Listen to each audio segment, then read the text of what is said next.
Thomas Soto. Entre Renault et l'État, les relations ont toujours été un petit peu compliquées. Mais alors hier, on a frôlé la guerre lors d'un conseil d'administration convoqué d'urgence par Carlos Ghosn, le patron de Renault. Bonjour Nicolas Barré. Bonjour Thomas. Il en est ressorti un message de ce conseil d'administration. Oui. L'État doit se tenir à distance. Ça mérite quelques explications. Oui, parce que quand on parle de Renault, on est obligé de parler également de l'État et de Nissan. Ils forment, si vous voulez, une espèce de mariage à trois. Et cet équilibre ne tient que si chacun respecte bien l'équilibre précisément.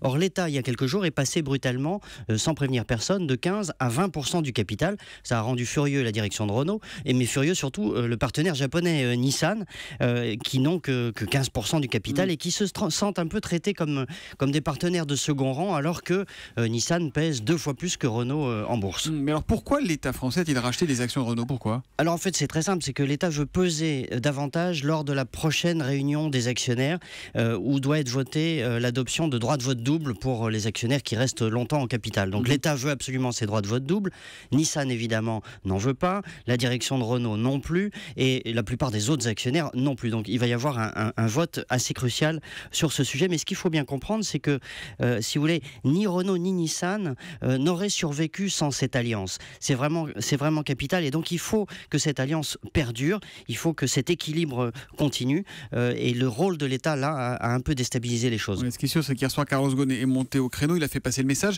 L'État a promis de redescendre à 15% une fois qu'il aura obtenu ses droits de vote double.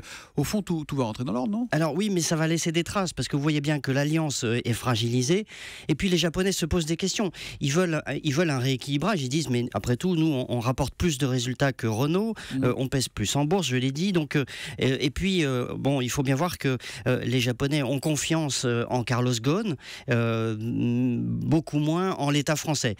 Donc cet épisode est aussi l'occasion de se poser la question, en tout cas du point de vue japonais, de que fait l'État chez Renault, pourquoi est-il actionnaire, qu'est-ce qu'il apporte finalement, et on voit bien que ce qui garantit vraiment l'avenir des deux groupes, et c'est leur coopération industrielle, c'est le fait de faire des moteurs ensemble, de faire des voitures ensemble, c'est la recherche et développement, etc. C'est donc une stratégie industrielle, c'est pas tellement la présence de l'État français au capital. Renault, Nissan, l'État français, un ménage à trois qui n'est pas facile tous les jours. Hein. Pas facile à gérer. Nicolas Barré, l'édito Éco de Nicolas, directeur de la rédaction des Échos, tous les matins à 8h10 sur Europe 1. À lundi, Nicolas. Bonne journée.